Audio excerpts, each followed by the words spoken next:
Well, hello everybody, and welcome to our exciting, our second big podcast slash video presentation webinar, and we're really excited to be here with you today. I wanted to just let you know we take live comments right below the video, so if you have any questions, what we'll do is we'll see those if you put them in the comments below. And then we'll feature the ones that we think are relevant to the conversation. So without any further ado, I don't want to continue.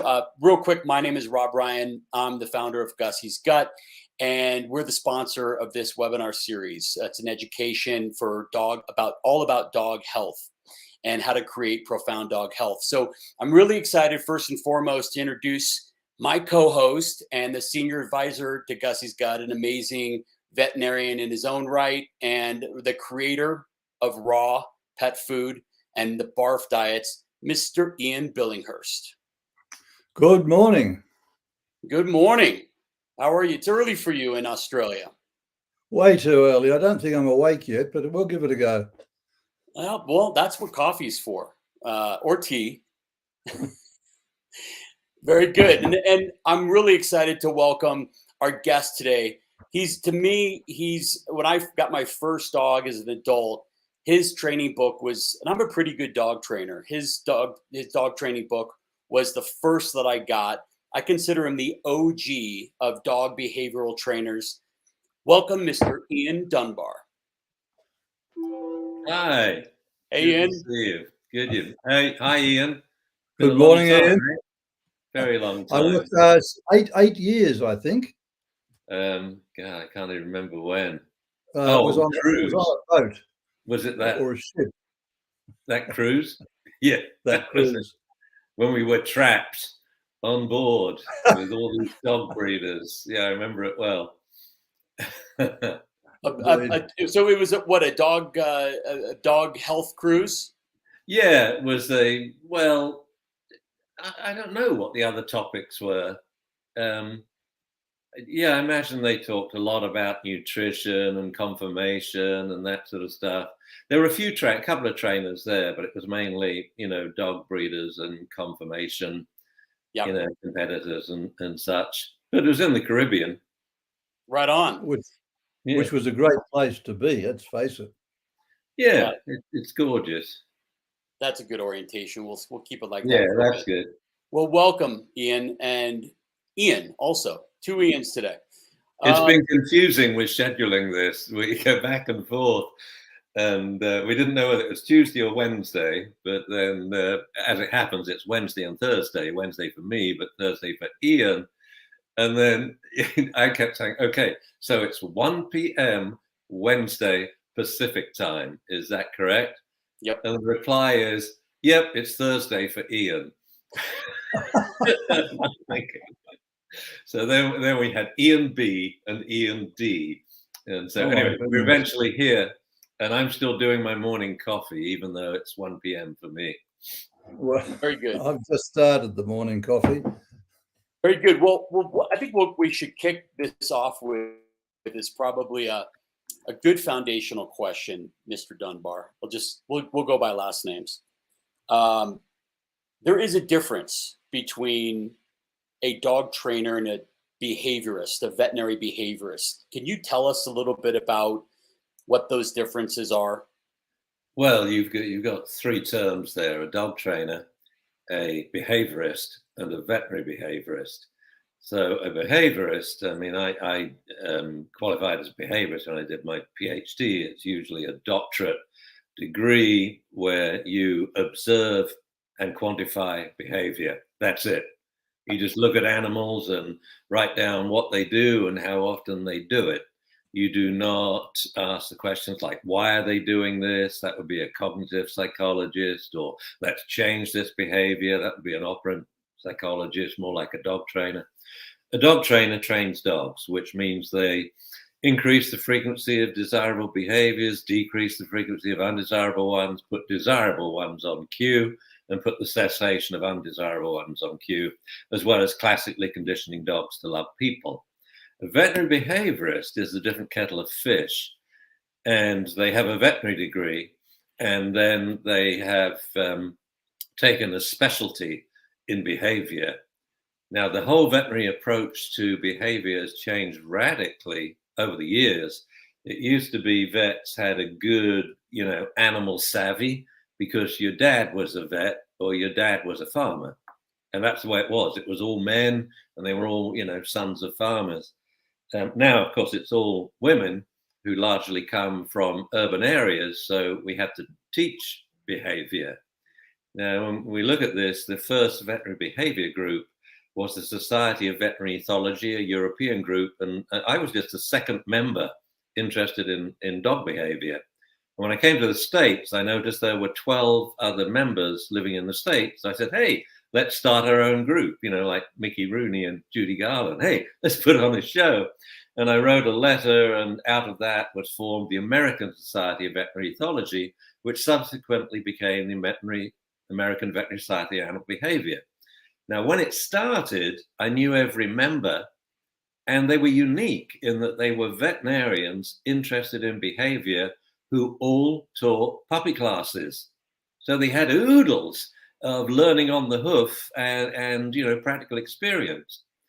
Since it's become a specialty, that's no longer the case. So I find that a veterinary behaviorist is very, very academic in their approach.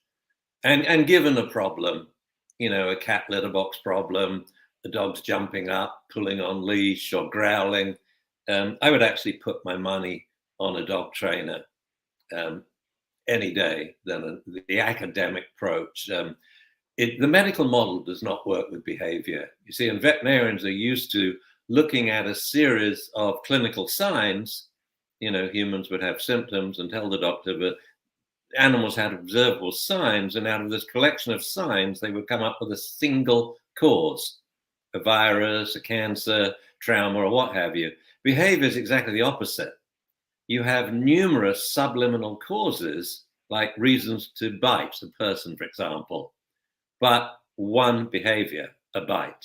So it's the other way around. I find that a lot of veterinary practitioners have great difficulty at that. The dog bit you for 8 reasons. They all came together at the same time, and it was the last straw that broke the camel's back. So there's massive differences, but my approach is, despite my academic background, I'm a farmer's boy at heart, and I grew up working animals and training them. That's great. That's great. How many books have you actually? I mean, you've written so many articles and books. I mean, how many is it now? There's 2 that are out of print, my 2 dog behavior books. And then I think 4 are in print. And my final book I'm working on right now, actually, as we speak, right before this and right after this. But I've written loads of booklets, lots of scientific publications, of course, but really only 4 books, I think. Yeah. Ian, can I ask a question? You just did. You want to ask another one, Ian? Sorry, I'm well done. Yes, I'd love to ask another one. Good. After graduation, what did Ian Dunbar do? What were his desires, motives? Where did he head? Well, I'd already decided I didn't want to be a vet, purely because I didn't want to be stuck in one place. I wanted to travel the world, and I realized academics was the best way of doing that. And I loved dogs and cows. I loved obstetrics. I loved behavior. So I put it all together as dog sexual behavior and came to California to work with Dr. Frank Beach at Berkeley. And for 10 years, I did research on development of sex differences in behavior in dogs, of which, of course, there's many differences. And I loved it. And quite by chance, a lady came to the field station to ask, was there someone here who would be willing to give a 10-week course on dog behavior? And everyone said, yeah, this young English vet, ask him. And so I did that, and I was hooked, because when I was lecturing at Berkeley, students would ask the same question over and over again, like, is this going to be on the midterm? It's like, and when I lectured to dog owners, they were captivated. They loved it. They gobbled it up. And I got hooked, and I thought I really love talking to people who have dogs. And then, of course, I got involved in lecturing to dog professionals, veterinarians, dog trainers, humane personnel, pet store, retailers and such. But it's really talking to the owner that still turns me on, because I know my conversation, or if the dog's there, there'll be a light bulb moment for the owner, and we change this dog's behavior for life in just a few seconds or minutes. And it's huge. It makes me so happy to see the owners, like a little dog who we're dealing with at the moment, was biting everyone in the family. There's a stupid little puppy. I mean, it was about this big, wouldn't come near the father, only to bite him and rip his trouser legs. And one short visit, the dog now sleeps next to the father. He loves him. It was just, hey, give him a bunch of treats and then use them to train him. Food in training. It's the most wasted commodity that we have, food in training with animals. So APDT, Ian, tell me about the origins of that. How were you involved, and where did it all begin? Well, it started when I was in academics, very happy. And then I got married and had a kid. And my wife worked. She had a very good job. So I was a house husband, loved it. And I was remodeling the house at the same time, replumbed it, rewired it, everything. I just loved hanging out with my, baby boy at home. And then one day she came to me with an intervention and said, Ian, you've really got to think of some way to bring money into this relationship. And I go, oh, no, and so she gave me a cigar, and she told me, we were staying in Billinghurst on the coast, and said, take this cigar out to that rock, sit on it. Don't come back till you're going to tell me how you're going to, fulfill your share of support. So I went out and thought, well, has to be to do with animals, probably dogs, because there's not many cows in Berkeley, and behavior. And it just came to me. I said, I know, I'm going to teach off-leash puppy classes for dogs, because they didn't exist, because we just got a puppy, but we couldn't get him into class because you couldn't get puppies. There weren't puppy classes. You had to wait till your dog was 6 months to a year old to go to this. When was this approximately? Oh, this was 82. Wow. And you had to wait till the dog was a year, maybe 6 months old, and he was an adolescent with no learning. I mean, this is insanity. And we just got a Malamute puppy, And so it just came to me, and I got a location. It told all the vets in town who knew me, because, I talked a lot at their VMA meetings, and we had 12 puppies in the first class, and it was plain sailing for probably 5 years. There was no one else doing it. So people came from all over the world. They came from Australia, Japan, Europe to see these off-leash puppy classes. And dog training was a wonderful place then. They learned quickly. They had a high reliability, because being a scientist, I would measure it rather than say, oh, my dog always does it. I say, $100 he doesn't. Let me check him. We'll give you the sit test. All your dog has to do is sit 8 times in succession. No one's ever done it with their dog. No one's ever passed, because I know how dogs learn and how they discriminate. And if you train them in the kitchen, you got a good kitchen dog. I mean, you say, I'll do it in the living room, bedroom, or in the dog park when he's humping another dog, And so I would quantify response reliability. So in any scenario, I would know, oh, my dog's about only 70%, reliable in this scenario. Whereas at home, he normally runs at 90% on a single command, but 100% if I give an additional command. And it was a wonderful place, dog training then. And when I would lecture, because I used to lecture all over the place to dog clubs and stuff until I decided to arrange my own lectures, so I wasn't in like Winnemucca one weekend and then London the next, So I would arrange seminar tours that made sense, and minimize training. But everywhere I went, I would find someone who had heard about my puppy class through the video and were now doing it, but they thought they were the only person in town doing it, and they were. And when I added them up, I realized I knew 307 of these people. So I said, hey guys, I'm going to put on a 7-day conference for you in Orlando. And they all came, and that was then, it had a different acronym. It was the APT. But at the APT, I asked if they wanted to organize this group and have their own dog training, profession. And they said, yeah. So I said, okay, we'll call it the Association of, back then, Pet Dog Trainers. Now it's been renamed to Professional Dog Trainers. And we elected, officers and incorporated, and it was just off and running. And then I helped start them in Oz and New Zealand and Japan and Chile and France. And, there's many APDTs whose philosophy is it's an open organization for education. It's open to all. It doesn't discriminate. It's not exclusive. And it worked in all countries apart from England. In England, the first thing they did was exclude everyone. I gave them 500 names, and I think one guy whittled them down to 70. And, it's cracked me up. And to this day, I think it's barely up to 500.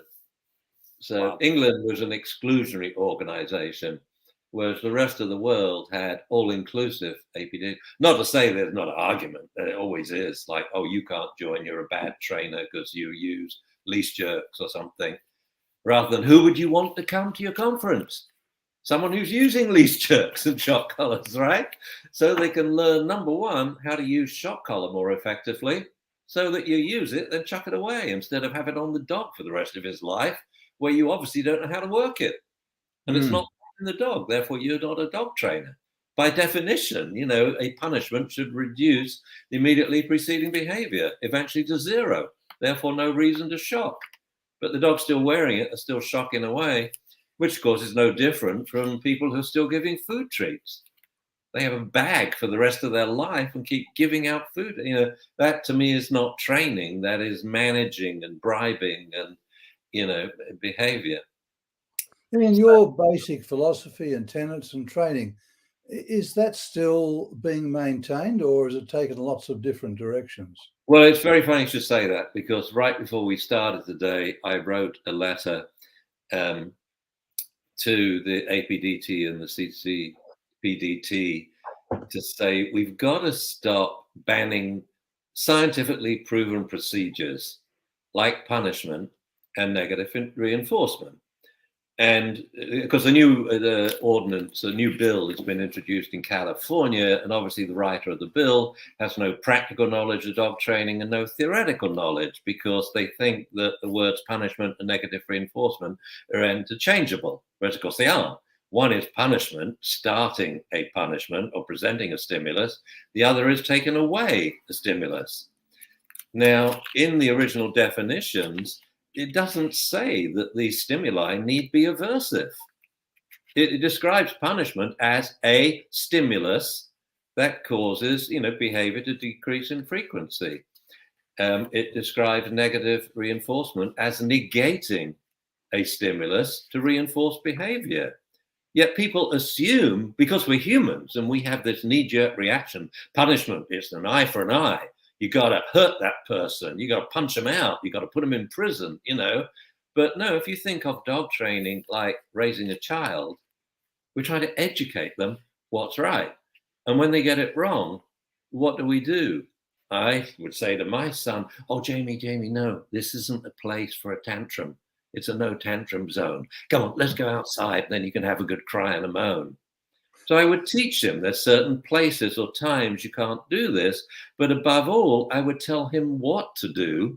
And usually It was putting the behavior problem on cue. The shouting, the activity, the annoyance. I would just put it on cue and say, right, it's time for Jamie to be as annoying as he can to Dad. Wait a minute. So he's standing like this, waiting for it to begin. I said, okay, annoying Jamie. And he'd be really annoying because he knew which buttons to push. And I'd let him get it out of his system. Or silly time, jump like a frog, roll over, shout and scream before you go in the restaurant, you know? And so to me, if a dog's doing something wrong, like the best example is jumping up.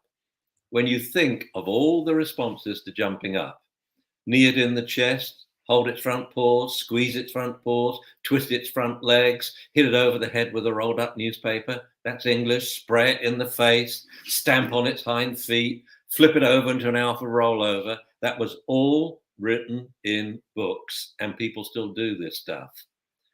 So then how do now totally positive people do it? They say, ignore it, turn your back on the dog.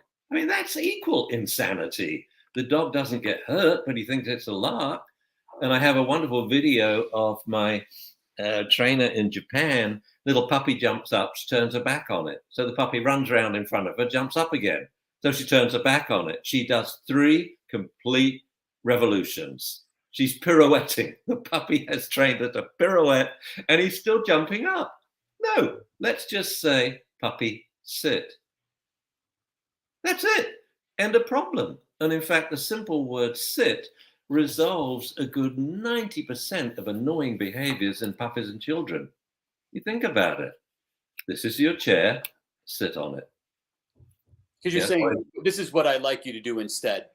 Yeah, it's just, and that's a stimulus, Yep. which is working as a punishment. It is Yep. stopping the undesirable behavior in its tracks. And so therefore it's defined as a, but people say, oh, no, that's a DRO, that's a DRI. And they use all these acronyms and all these theoretical terms. And I say, no, it is not. Okay, it is a specific DRI, differential reinforcement of an incompatible behavior. It's not just an incompatible behavior, it's the right one. There's only one right way. So just tell the dog and then you can praise him again. But, you know, I think a lot of effectiveness is disappearing from dog training in the last couple of decades. To the point that I would say by definition, a lot of dog trainers aren't dog trainers. I mean, how would I define a dog trainer or someone who's training a dog? How would I define training?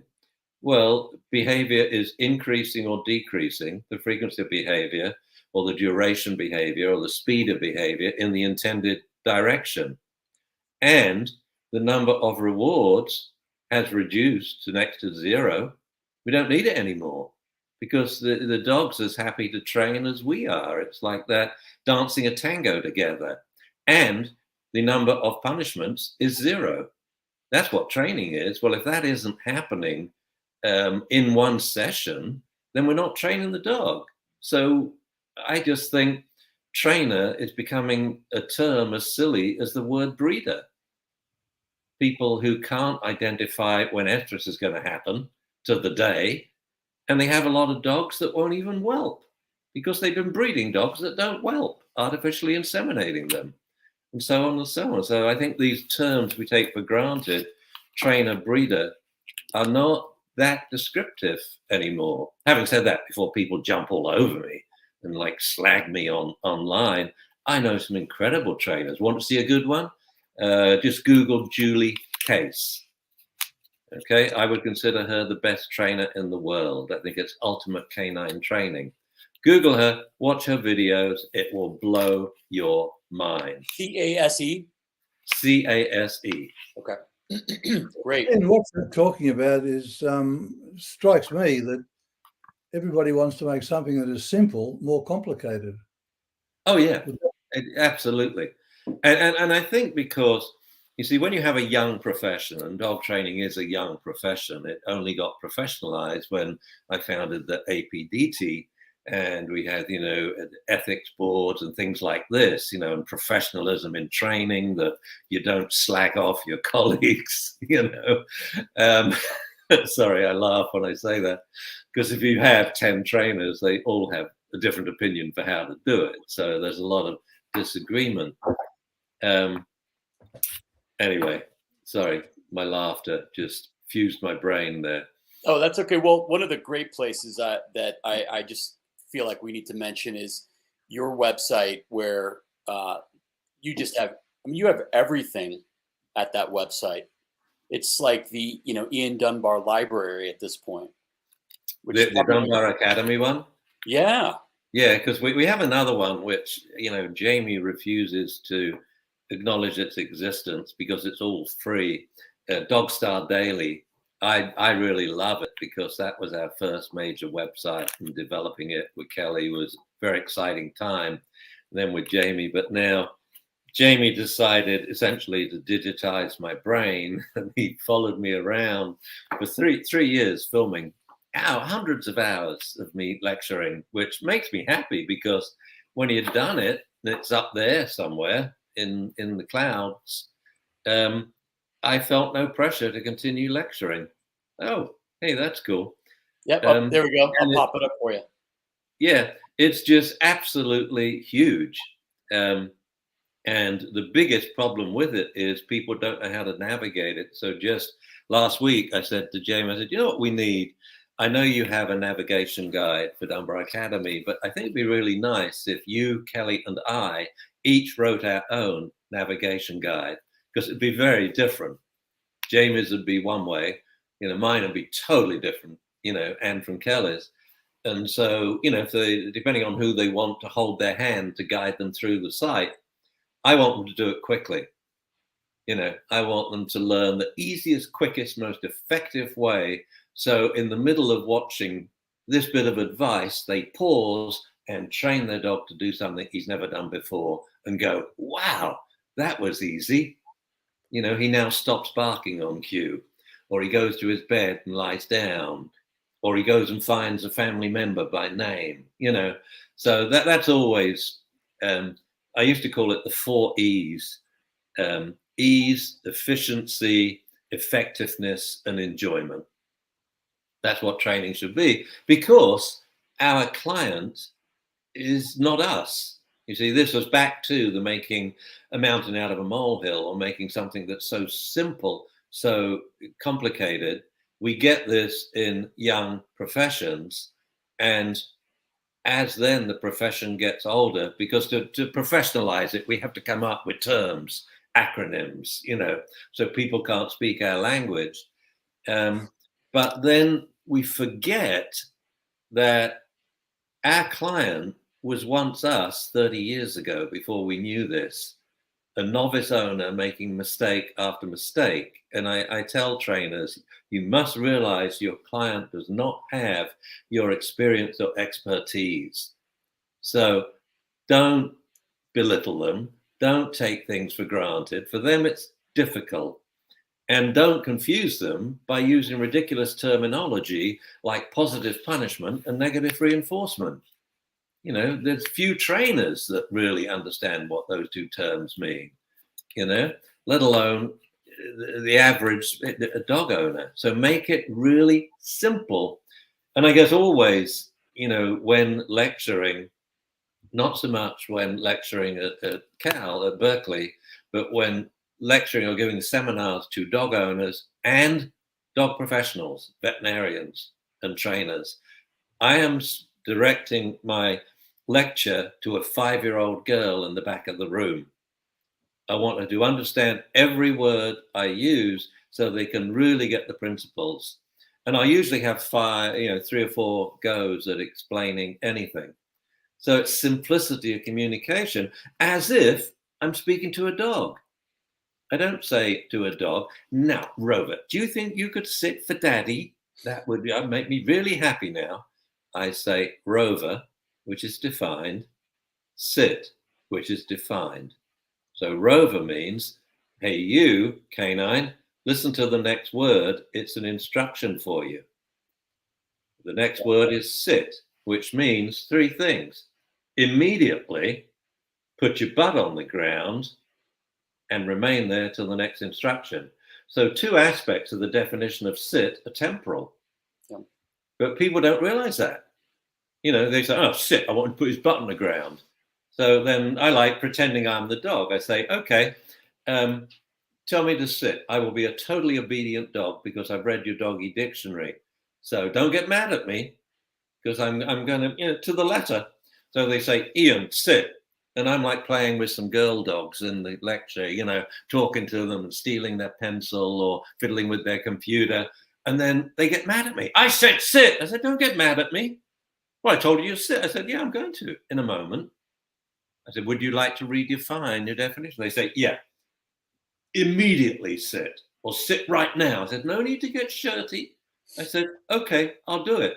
So I wander up the back of the room again and say, when you're ready, they say, Ian, sit. And I sit in a flash. Then I run off and hump a guy in the audience.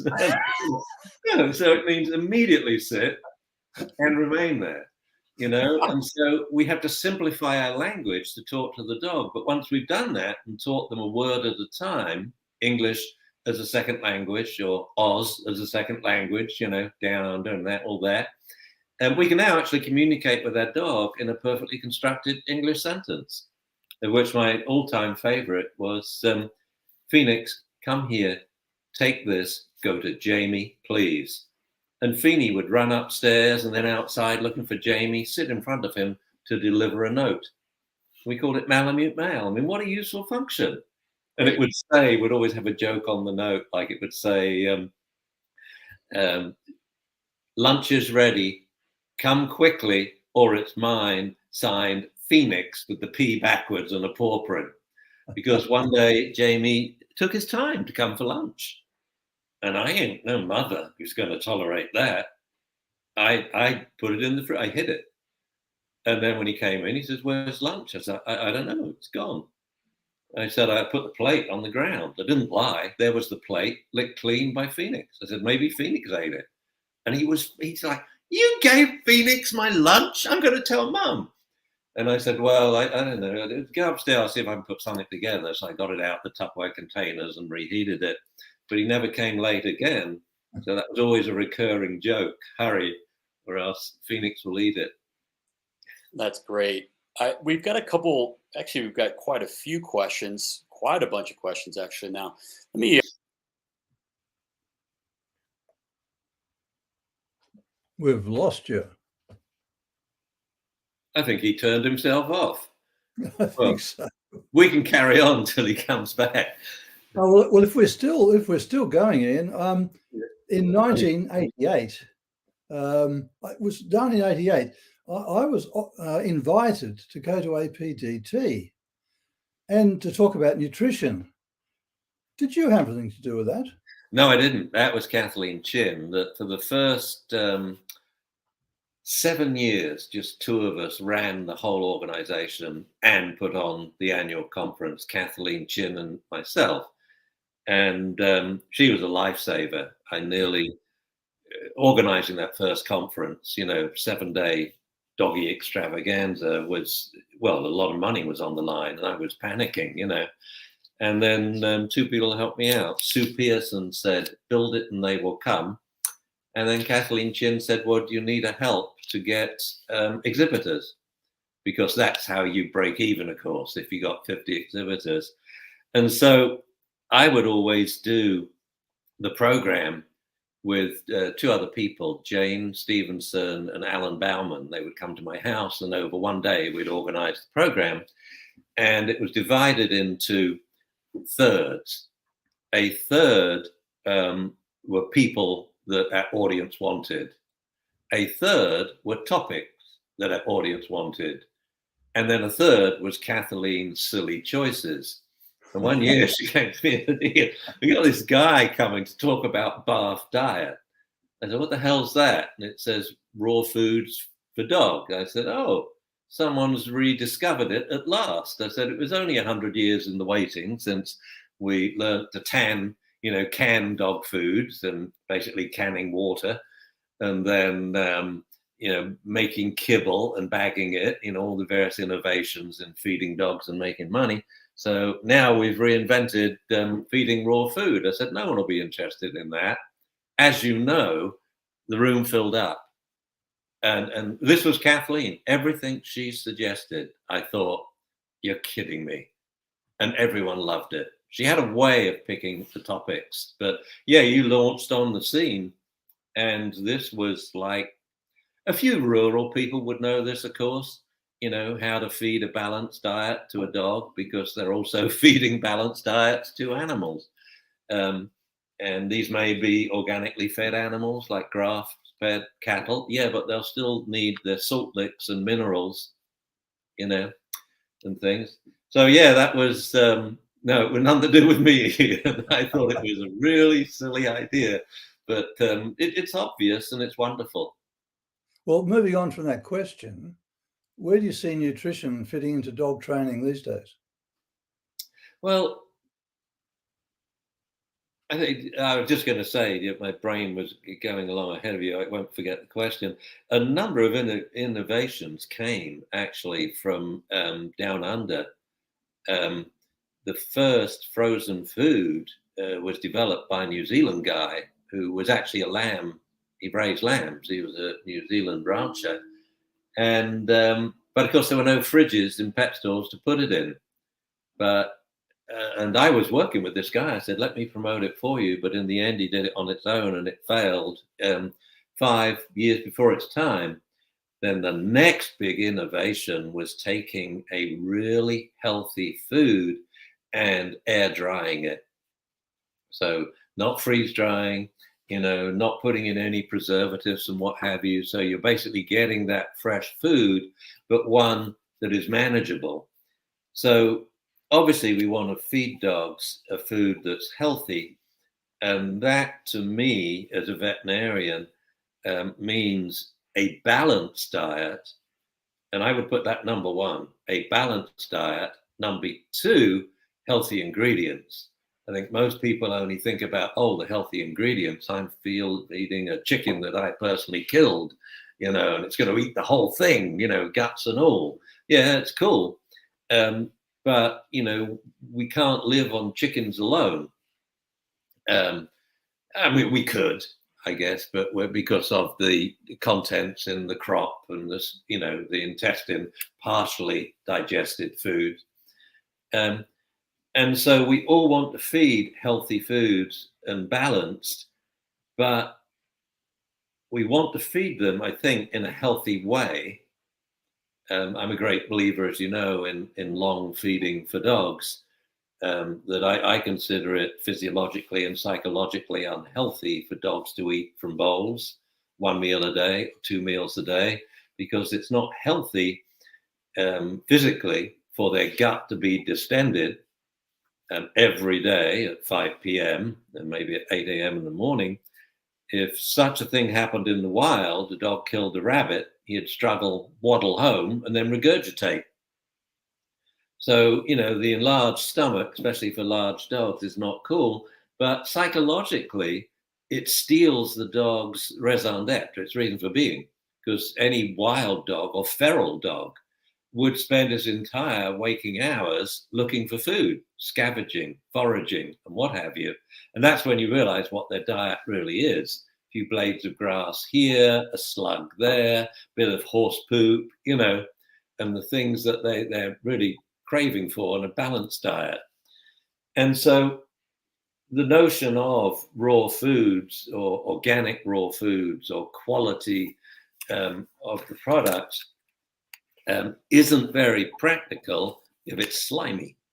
So I always advise everyone, if you're feeding a raw food, consider kibbolizing it by air drying it, which these days is very, very simple to do. All you need is a dry surface now to let it fulfill its 101 roles in dog training, whatever that may be. Your dog doesn't like your father-in-law, dog doesn't like your new boyfriend, doesn't like children, doesn't like skateboards, won't come when called, won't lie down, won't go to his bed. You know, the 101 uses of a piece of particulate food. Now you can do that, like classical conditioning works brilliantly if you have, now we're getting pre-packaged, you know, raw diets like Farmer's Choice or, what have you. But it's globby, slimy. But what better way for a dog to love you? You tell your little boy, right, you feed the dog today, hand feed the dog. The dog loves him by the end of the day. Wouldn't even dream of biting this kid because, he's associating with, the slobber of eating this mush. So I do think that I do, when I look at the innovations in feeding dogs, and I put you at number 3. So we had canning, which you already had for human foods on board ship. It preserved food for hundreds of years. And then we had kibblizing and bagging, kind of like KP rations for soldiers or kibble for dogs. Then you reinvented feeding raw, which I'm not saying disparagingly. I reinvented everything about dog training. I didn't come up with it. This is the way it was done in the 1800s until it was destroyed by the military on-leash method of drilling and leash jerking, and it gradually disappeared, but not with my father or grandfather. So I grew up with it. So the number 3, you invented raw food. And then I think comes along, we had packaged raw food in the freezer. That was huge for retailing. We could now get quality foods into a pet store that was fresh, but it's still frozen. Then we had the non-frozen foods in the fridge, which are raw. But then the air drying from New Zealand, Ziwi Peak, to me, broke the mold. And now several companies have copied it. Kiwi Kitchen, which is actually an American company, I think, or it was another New Zealand and it's been bought up. And then Jiminy's, based on crickets, so you've got a sustainable protein, which is humane to raise. I mean, they live out 95% of their normal lifestyle and then die with the big high of no oxygen. It's meant to be a delirious moment, But I personally encourage people to air dry their food so we can now, and I used to do it with myself. I would mince it all. Remember the old sausage making machines? Mm-hmm. Grinding out the stuff, and it grinds up everything, and then extruding it through a small hole like a pasta maker. And then I would extrude it onto a pan and put it in an oven at 200 degrees where I turn the temperature off. So it just dries out the surface. And then if you shake the pan, it breaks up into these little kibble-sized pieces. So that's because it's so useful for a person who doesn't have dog savvy. A bit of food in your hand, and that dog now will learn to come, sit, and stay in a flash. And then and it's not forever. You can then phase out lures in the very first session and then reduce food rewards as we add in more powerful rewards. Ian, in the early days in Australia, there was a group called Barkbusters. Yeah, I know them. Yeah. They used to use a chain that they would throw to the ground when the dog barked. It would obviously alert the dog, and this was the centerpiece of their training method. But the other facet of it was that they would not train a dog unless the dog was switched from kibble to some form of raw food. And because their experience was that a dog's brain worked better with real food as opposed to kibble. How would you feel about that statement? That's a very good question to ask. So essentially you're asking me, what is your opinion of this person that just said something really daft? So the whole throw chain thing, okay, the first one that I knew of was developed by Dr. Dare Miller, working with Bill Campbell of Behavior Problems fame. He wrote the book Behavior Problems. He was an industrial psychologist. And this throw chain, it was called Behavior RX. So behavior, and the X was in the last R, meaning recipidal, treatment, take this, it's a solution. So it was called Behavior RX. and it solved any problem there was. And all you did was throw this chain, right? But this chain was special that it emitted an ultrasonic sound at 47 kilohertz, which is the ultimate hearing frequency of a dog, pretty much out of our range. Anyway, all it is an interrupter. That's all. It's no different from an Englishman saying, "Oi, come here, sit." So it's just an interrupter. But so they base their whole business on this one interrupter. And then you're asking me, what do I think of them saying that they think their dog's brains work better on raw food? I would say, I don't think they're really qualified to say that. What do I think? I would say, probably, almost certainly, yes. Duh. I think brains work better without alcohol, probably without nicotine, without any little white pill you can take, usually not knowing what it is or what the dose rate is. And so you're absolutely stupid. I think your brain would work better drinking milk from grass-fed cows and eating only grass-fed beef. I think natural is good. Convenience has created a lot of things which are exceedingly unhealthy, like the amount of meat that Americans eat. That is not healthy. We should eat as much meat as a dog would eat in the wild. If living just a pair of dogs or one, the kills are going to be very infrequent.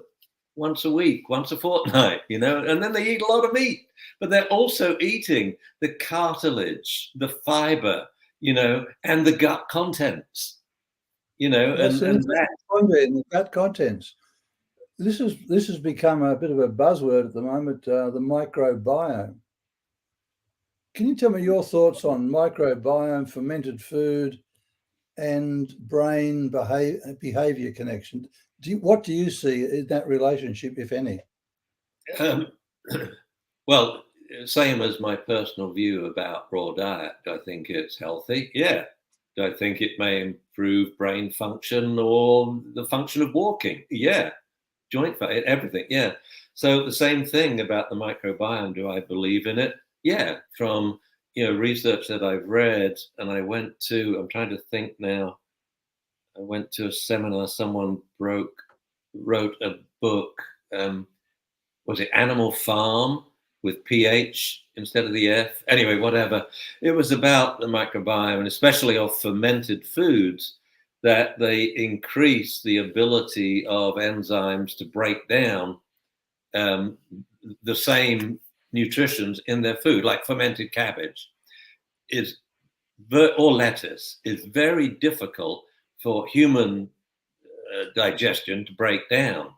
But fermented cabbage is really easy because the fermentation process, one, partially digests it for us, having to break down the cellulose, and two, is meant to activate the various digestive enzymes. Now, do I take little pills of probiotics? No. But what I do know is I love European yogurt. And if I don't eat it for a few days, my gut gets upset in ways that is not pleasant.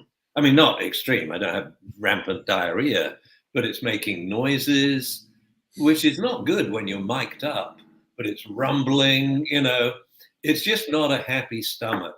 But if I have my morning yogurt on my ground oats and muesli, it's cool. So is it doing something? And yes, I have experimented several days on, several days off. So my opinion, the opinion of one, which of course in science means if you have an N of one, a personal opinion, in statistics, you have 0 degrees of freedom, which means your opinion is kind of worthless. However, I do think an opinion based on 50 years of experience, say, is a little more worthwhile. But an amazing thing we can do with our subjective views, we can quantify. So one of the best tests I ever came up with in behavior was a temperament test for dogs. And I'm sure you're familiar with loads of them, like poke it with an assessor stick and all this stuff. And of course, one test just tells you how that dog reacted on that day with that person when being poked by a pretend hand, you know?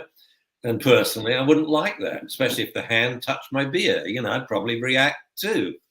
So I came up with this test to answer the question, how do we know if a dog surrendered at a shelter is suitable for adoption? So they have lots of these tests. And I think a one-time test is absolutely meaningless unless it's positive and the dog bites you and puts you in hospital. I would say unsuitable for adoption. But a negative test, it doesn't really tell you much, especially when most of the testers these days in the animal world are women. It doesn't tell you how the dog's going to react towards a man who's 6'4" with a beard, wearing dark glasses, black hat, and carrying a stick, you know? And so anyway, I came up with this test, and it's basically a quantification of quality. So we each come up with a qualitative idea based on our years of experience, our expertise, trying this out didn't work, trying this out it did, observing dogs, touching a dog, did we get bitten, yes or no, you know, in our business. So I think 50 years of experience really has a lot. So we get together 5 trainers, and we did this in Berkeley first, and those 5 trainers had a cumulative experience of 197 years.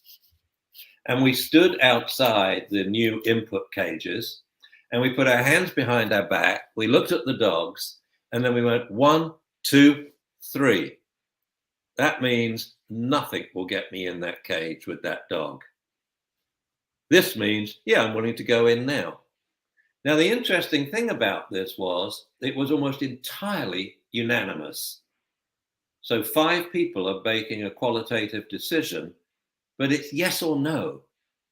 We forced their experience into a yes or no decision. Will you go in the cage? If you do that, you go in the cage right now. And usually it was all 5 doing this or all 5 doing that. It was so amazingly, I think, valid, because, you know, when we all did that, I would say bang on the cage. And this dog who's just been looking at us like this, whoa, explodes all of a sudden. So the question is, how did we know? And that was actually Kelly and I worked that all out later when we were in a animal control kennel of dogs that were just lining up for court cases and euthanasia. And we went round and we looked at them all, and then we realized it wasn't what we see, it's what we don't see. Any friendly dog will advertise it's friendly 100 times a minute. So what we actually do is now we count friendly behaviors: bending the elbow, so pawing, a paw raise, sit up and beg, play bow, you know, seeing the tongue, lizard tongue, or Labrador lolling tongue, and then weight shifting. So now we looked at these dogs in the kennels, and there were 3 where we wouldn't even think of going in. We call them 0 dogs. The only thing that moves is their eyeball, and that moves slowly. And these dogs explode with any sudden movement. And the rest, mainly pit bulls, super friendly. They were putting out 100 friendly gestures a minute, yet they say these are aggressive dogs. It's just idiocy in the field of behavior. It's someone making a statement that's so stupid, but then many dogs and their owners and people suffer because of that. I mean, especially when it's then changed to this breed. Come on, like saying Englishmen are dangerous. You know, now certainly a lot of countries around the world may think we were in Elizabethan times and Victorian times, but, you know, that's a really racist, speciesist, breedist kind of statement, which is just totally incorrect. So. We have a number of questions that have been, how about we do a kind of a lightning round of some questions. You guys up for that? Yeah. Lightning, are you kidding? You know, I want to hear Ian's answers. Ian Dunbar.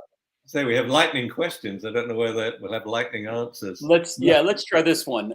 So one of the first questions, Dinsmore Performance Videos, must be a business on YouTube, says, my 9-week-old puppy is not interested in stuffed Kong toys. How do I get her interested in them? My answer to every question that's going to ask is I say, train him to like stuffed Kongs. So what you're doing dog training dogs to like your father-in-law, training a dog to like retrieving. So I would get a Kong. Number one, no food bowl. Number two, we'll get our raw diet in a bowl, and I'll get a little bit out and I'll pop it in the Kong. Then I'll shake it out a little bit more, shake it out a little more. Then I'll leave it on the floor. Let the dog get it out. You know, we may have to train the dog to get the food out of the Kong. But if with no training at all, I can assure you, and I would put $1,000 on this, no food bowl, all food in stuffed Kongs, whether it's your kibble, whether it's raw diet, whether you've then frozen it, you know, you give it to the dog, it will not starve. It will work it out eventually. Dog in a room with a Kong stuffed with food, it will find a way to get it out. But if you want to accelerate it, you train the dog to like it. It's like here, we have a dog waiting for placement with a veteran. It must retrieve to pick objects off the floor. There's some mobility issues. And it doesn't like retrieving. It's a golden friggin' retriever. And it doesn't retrieve. So we're training it to not just like retrieve, or how to retrieve. That's basic shaping, you know, toss an object. If it looks at it, good dog. If it then noses it, good dog. If it sniffs it, good dog. If it picks it up and drops it, good dog. Picks it up and holds it. And eventually we drop it on the floor in front of us. We're still in the living room. It picks it up, drops it in our hand, good dog, kibble, kibble, kibble, kibble. Or raw diet, raw diet, raw diet, okay? And then we're going to toss it further and further. But once it's bringing it back to us, because we've now taught it the token system, retrieve and you will get food. Now it's retrieve and I'll throw it again, because the retrieval has become the reward. Or retrieve and I'll give you a chest scratch. And that's what we're going to do with this dog. This dog, it is, I can't explain it. I'm trying to use words that I can use while we're live. It is a sucker for chest scratches, and it will sit up like this. And its eyes are closed. It's gently rocking on its hindquarters as you scratch its chest. And then it eventually leans and top recorrects and stuff. So that will be the reward for retrieving. But now it wants to retrieve.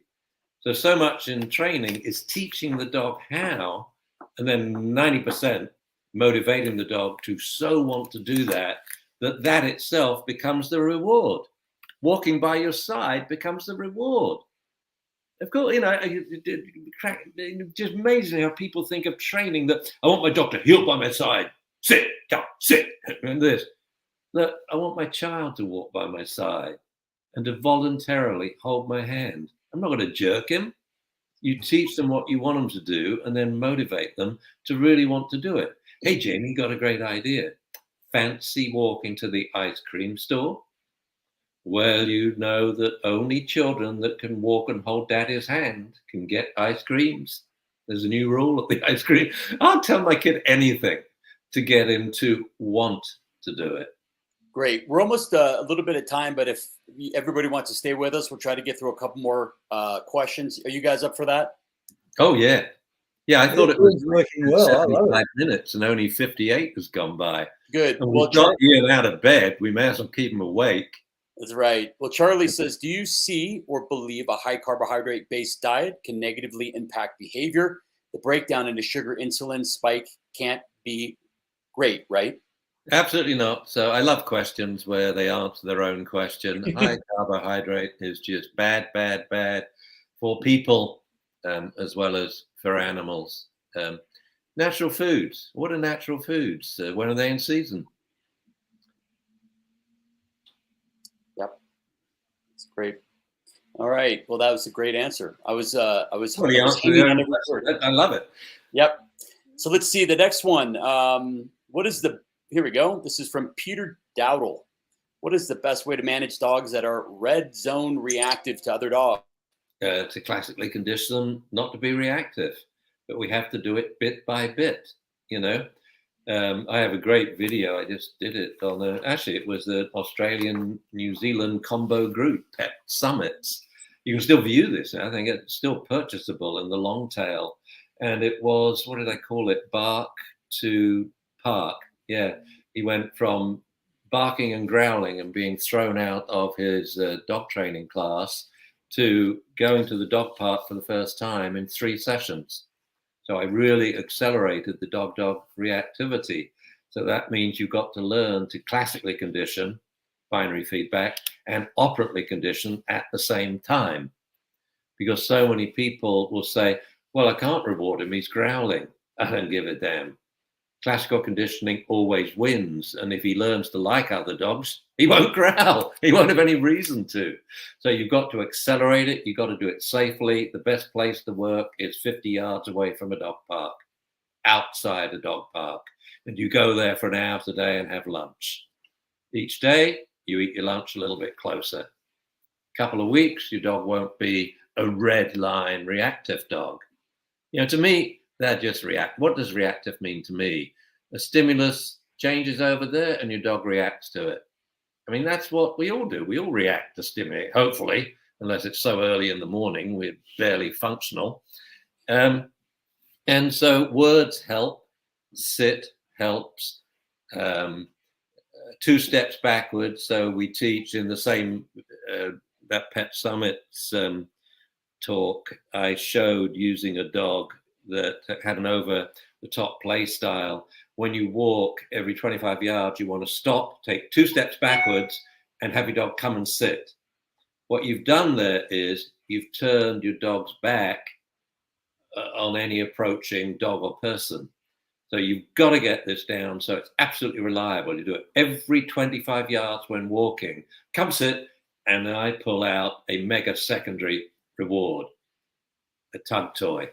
This is actually my glasses case, but it's a tug toy that means nothing to any other dog. I'm not going to use food around another dog I don't know. I'm not going to use a tennis ball, but a tug toy only means something to my dog. It's our tug toy, but it's charged up as a mega secondary. What do I mean by that? Before anything the dog enjoys doing, he has to take in this and hold it in his mouth without tugging.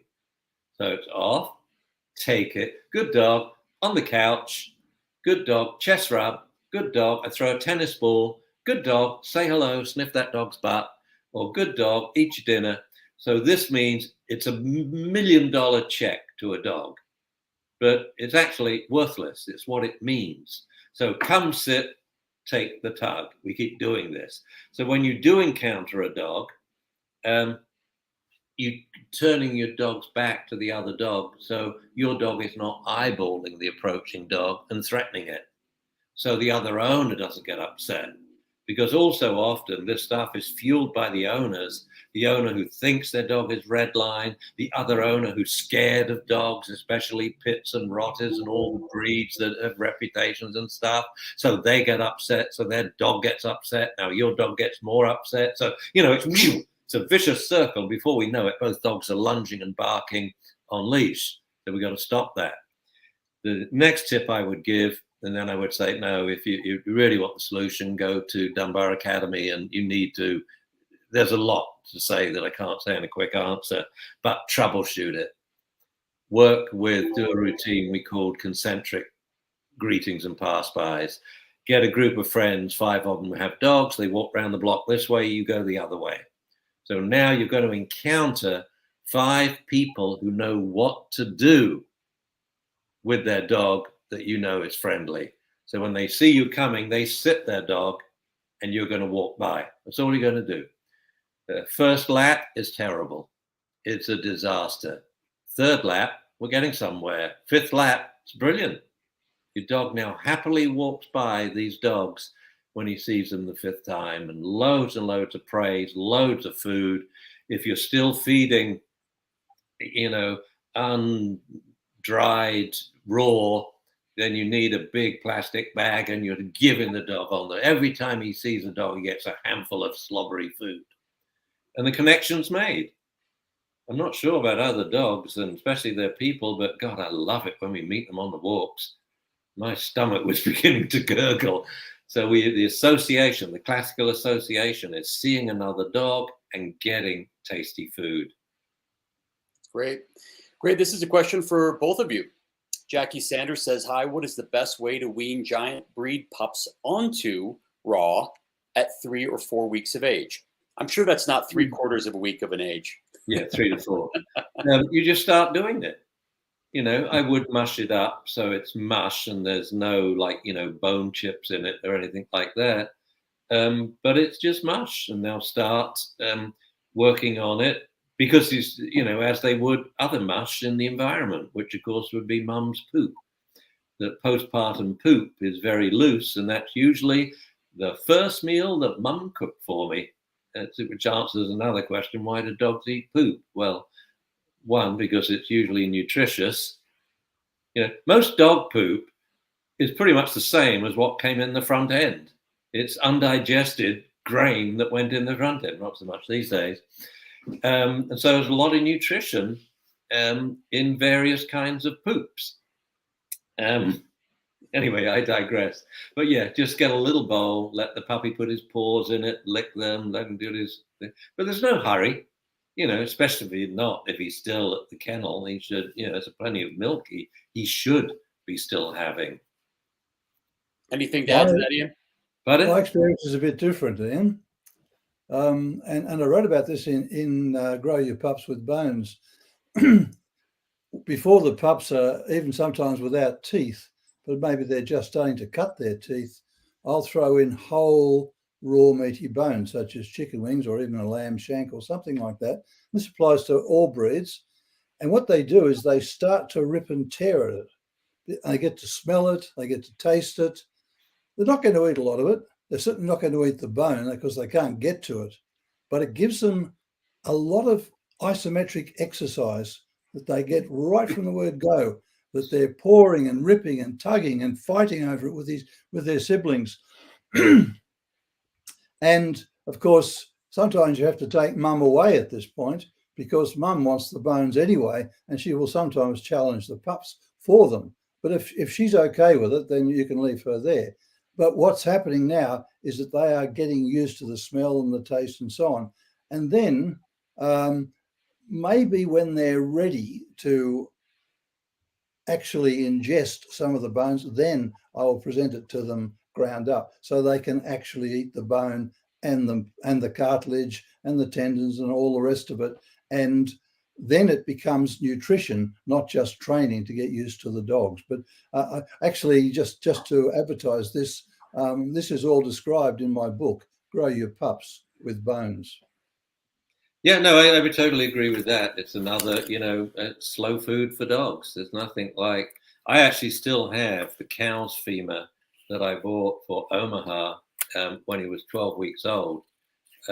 He was, back then I didn't know about preventing digging, preventing barking, preventing chewing, what have you, and he had ruined my garden. And so I went and got a full-size cow's femur, would ask the butcher to leave lots of meat and gristle on it. And it's great. As a puppy, can't get it all off. So they learn to don't just gulp. And that's the danger with something like chicken bones, that it's gulped. No, or broken once and then gulped.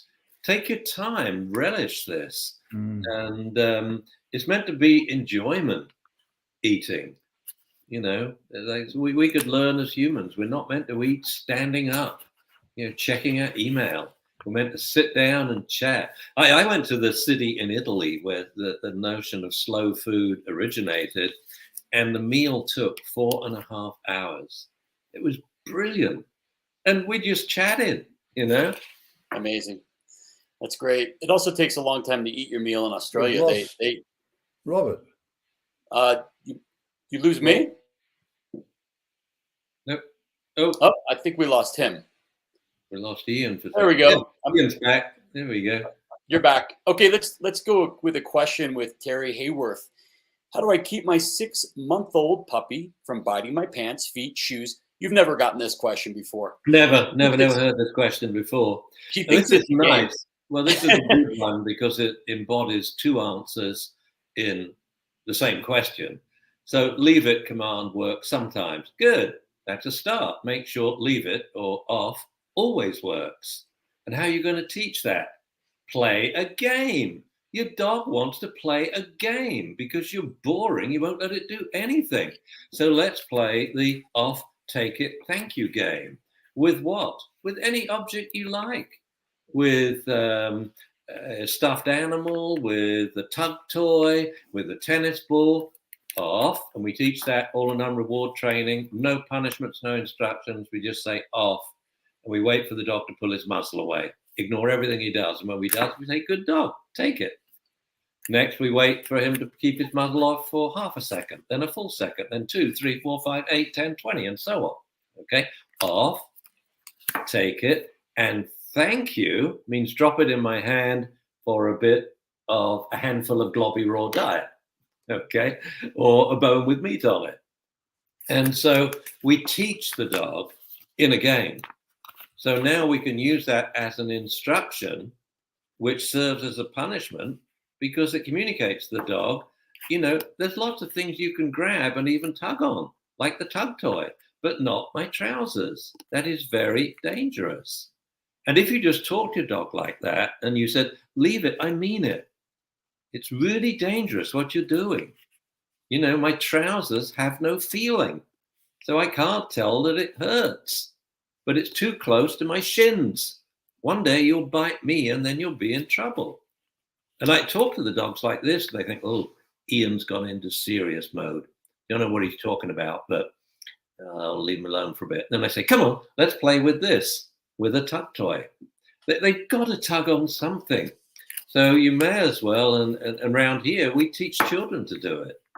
So the dog's cool with children too, and they know you never make contact unless you're sitting and that person says, take it. If you touch their hand while you're taking it, they say game over. That's it. You've got a minute time out now while you reflect on what you just did. Your muzzle touched their hand. Mustn't happen. So, but we've got to let dogs do their grabbing and tugging. It's, especially at that age. I mean, and to give you, a little sort of, it will pass. You are at the worst possible age with the dog right now, 6 to 8 months, but it's going to get better. And by 18 months to 2 years of age, most dogs will now know how to play appropriately if you play with them.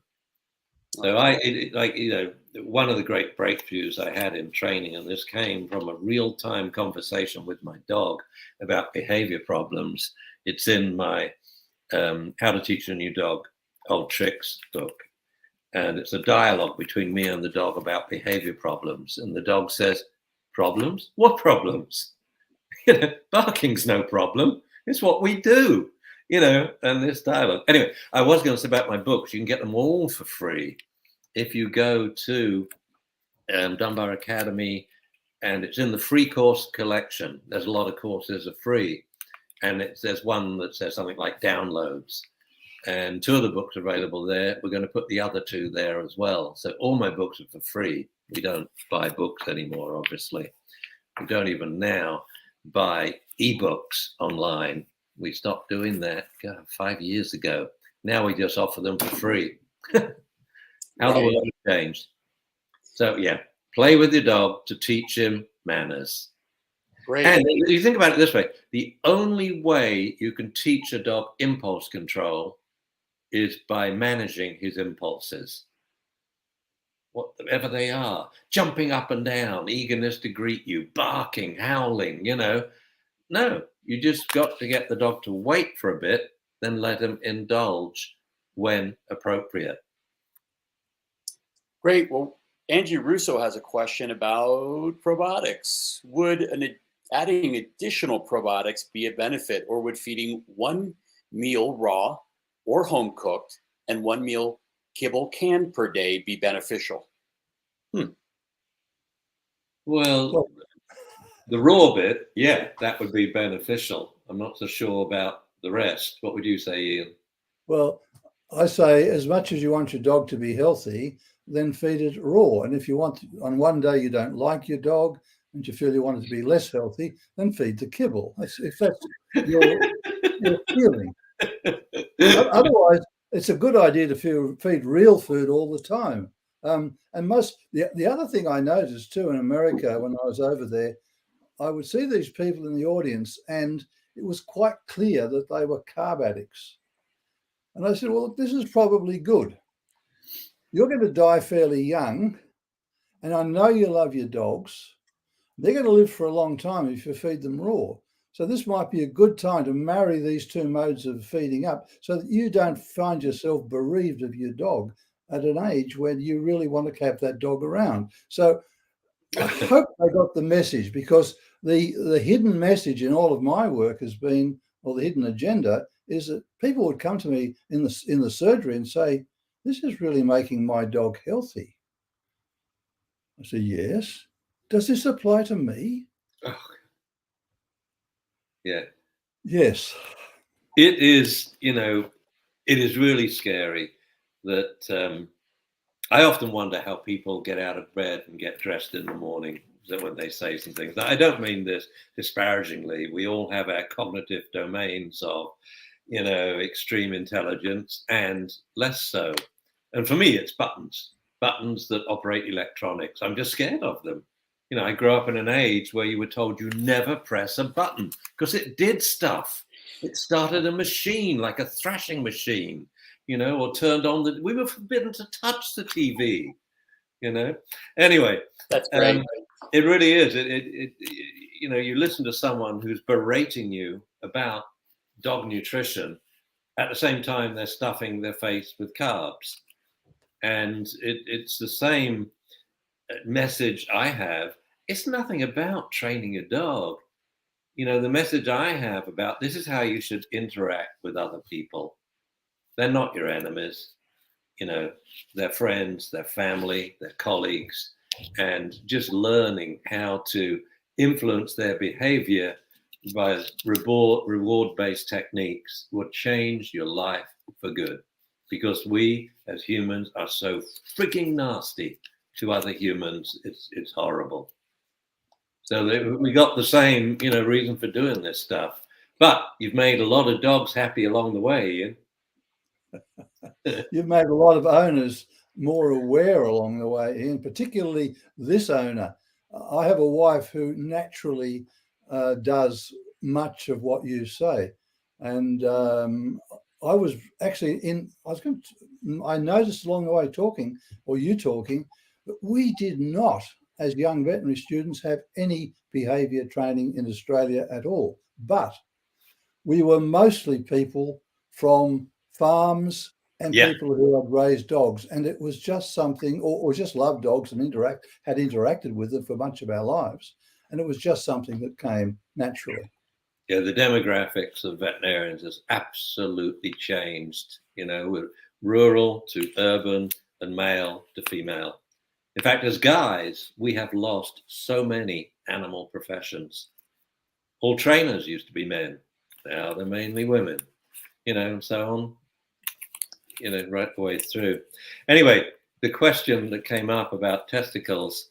Let me read it off just for the audio here. I'll read it off. Can an unneutered dog be trained to not have behavioral issues, for example, roaming, overexcited, without having to be neutered? The answer is yes.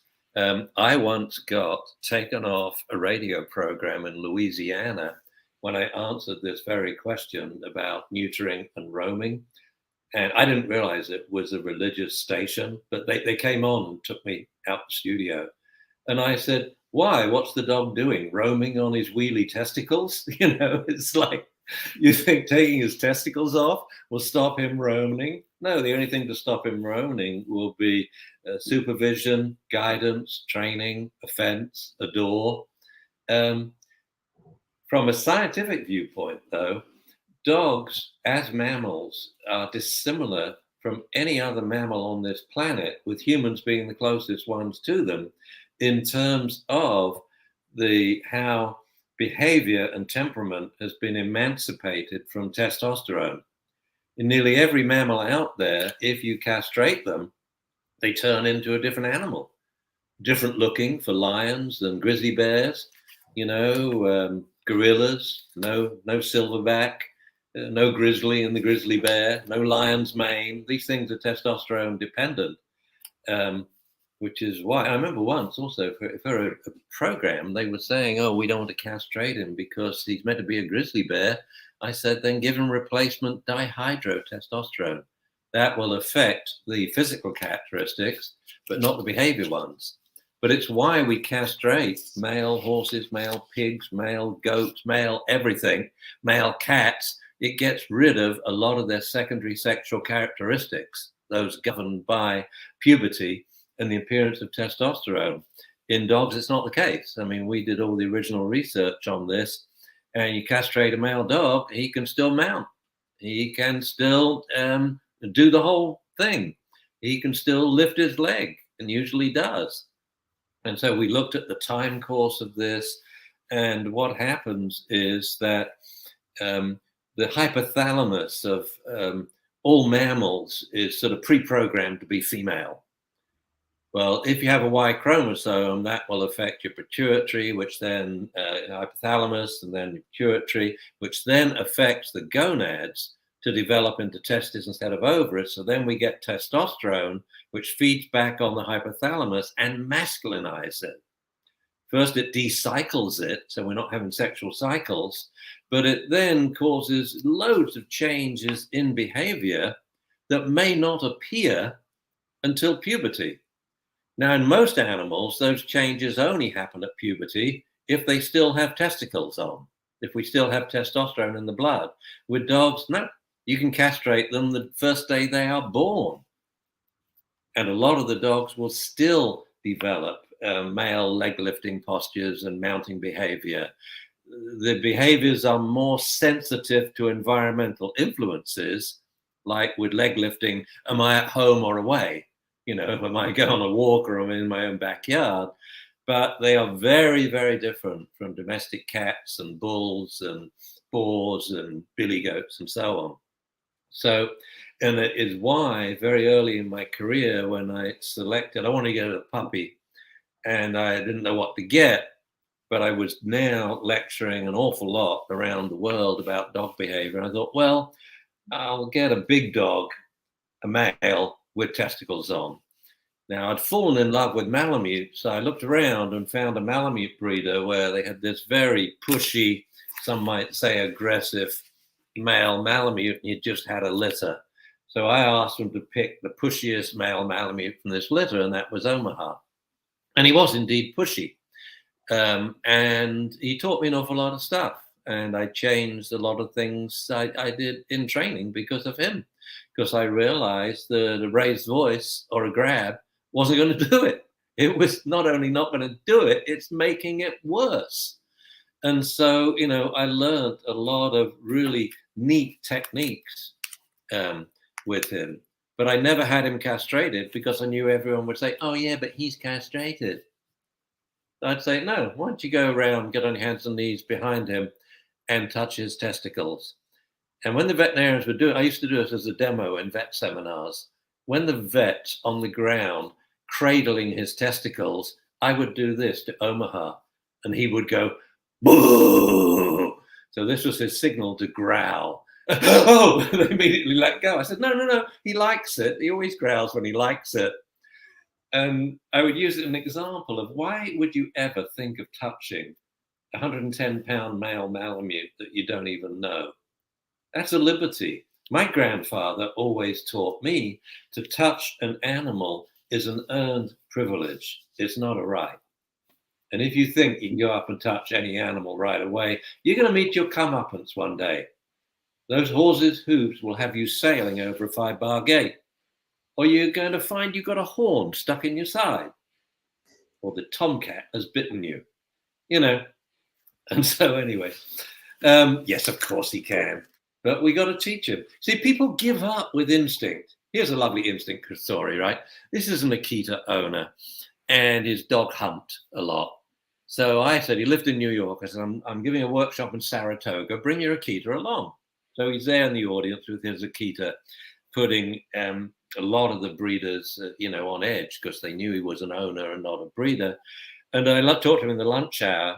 And then I said, anyone like to get a play group going with these dogs? Well, they're adult dogs, so I had to select them. Play groups going, adult dogs, they're doing their thing, nothing but friendly behaviors. then I said, I have to take a leak, just watch your dogs while I'm doing that. I come back. The Akita owner has his dog on leash, and he's looking so sad. Big guy.